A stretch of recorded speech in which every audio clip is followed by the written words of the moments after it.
So Nintendo has released a new partner direct that talks about the games coming out to the Switch 2 along with the Switch 1. Talk about staying power! Let's begin by highlighting the games that caught my attention. Shall we? First off, for those who enjoyed the first two Monster Hunter Stories titles on Nintendo Switch, next year you'll be getting an all-new Monster Hunter Stories title on Nintendo Switch 2, Monster Hunter Stories 3, right atop of Mythical Rathalos as you struggle through a bitter war between two kingdoms.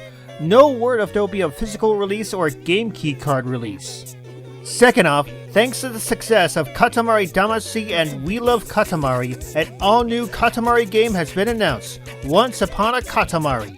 Due out this October on Switch 1, you will travel back in time to form the Katamaris to not only restore the stars once more, but also the modern-day Earth as well. I never thought we'd get a sequel this fast, but damn!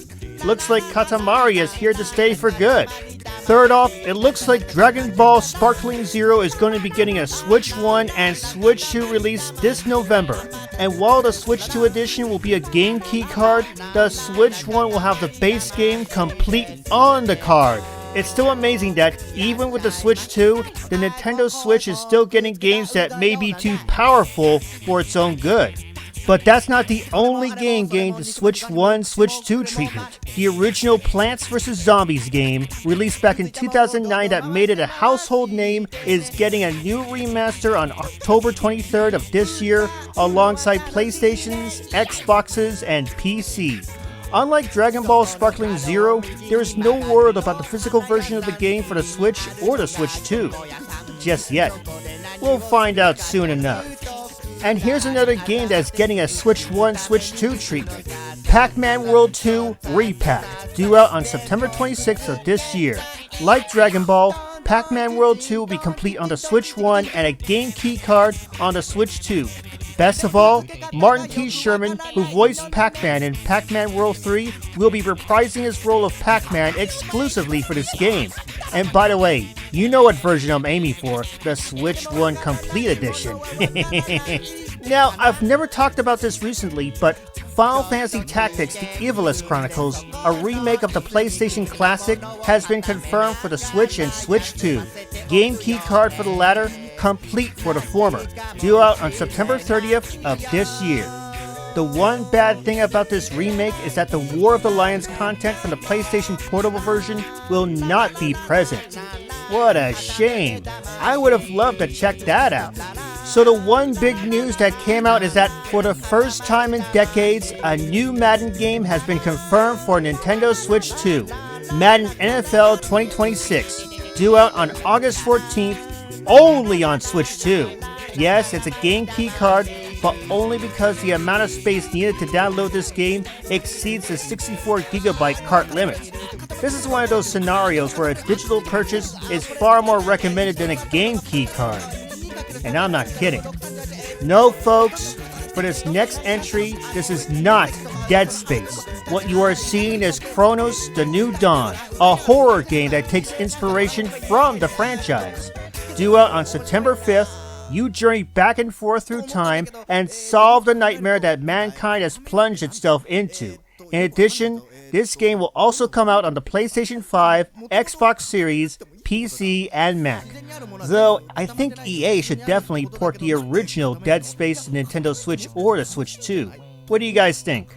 For those who enjoyed Yakuza Kiwami on Nintendo Switch, there's also Yakuza Kiwami 2, a remake of Yakuza 2 from the PlayStation 2 that's due out in November of this year, which continues the story of Kazuma Kiryu. In addition, this game will include an additional scenario introduced in Kiwami 2 called the Majima Saga.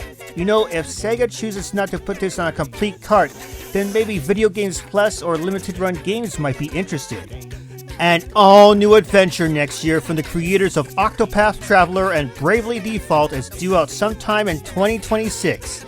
The Adventures of Elliot, The Millennium Tales. An all-new adventure that takes inspiration from action-adventure RPGs like the Seiken Densetsu series from the Super Famicom and PlayStation eras. My fingers are crossed that we get a complete edition instead of the game key card, even if it's from Video Games Plus or Limited Run.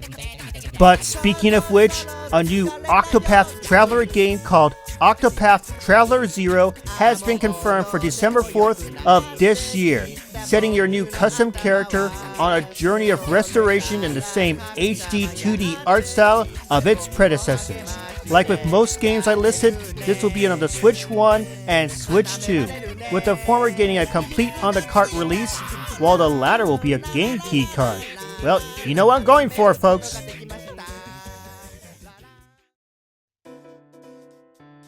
I was going to talk about the problems with Sony and Microsoft in this Direct, but lately I've noticed that third parties have yet to jump ship from the original Switch to the Switch 2. And despite the fact that the Switch 2 is doing well, collecting games for the old Switch still have some spark left in it, especially when Switch 2 games are released as game key cards. So unfortunately for Sony and Microsoft, they'll be spared from my wrath. For now.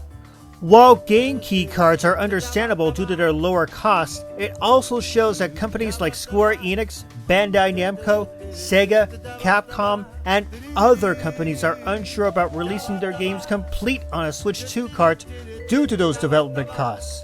However, time and time again, we keep proving to them that we don't mind buying a game complete on the cart, because if game prices go up regardless if it's physical or digital, we'll be happy to buy it physically as a keepsake, especially in this day and age of digital distribution.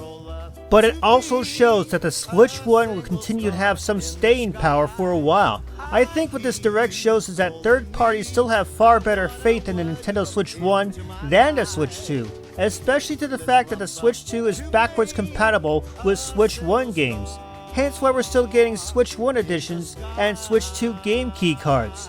It would take a lot of convincing for third parties to embrace Switch 2 complete on the cart, partially because of the higher price tag as I pointed out, and partially because they still like the convenience of digital releases. However, Sega is experimenting early next year with a Switch 2 edition of Sonic Racing Crossroads. Instead of being the game key card, the base game will be complete on the cart. Yes, it does mean the Switch 2 edition is delayed, but if the delays mean we get a sweeter deal, then I'd say it will be worth the wait till 2026. Besides, when you have a nice library of Switch 1 games to choose from, then the path to Sonic Racing Crossroads will be far sweeter than we realize. The future of physical media on the Switch 2 will be determined by our buying habits. If we continue down this path of buying the games complete on the cart, it could convince third parties to go down this path as well. Or maybe not. But only time will tell if voting with our wallets will pay off. Anyway, that's my opinion. What's yours?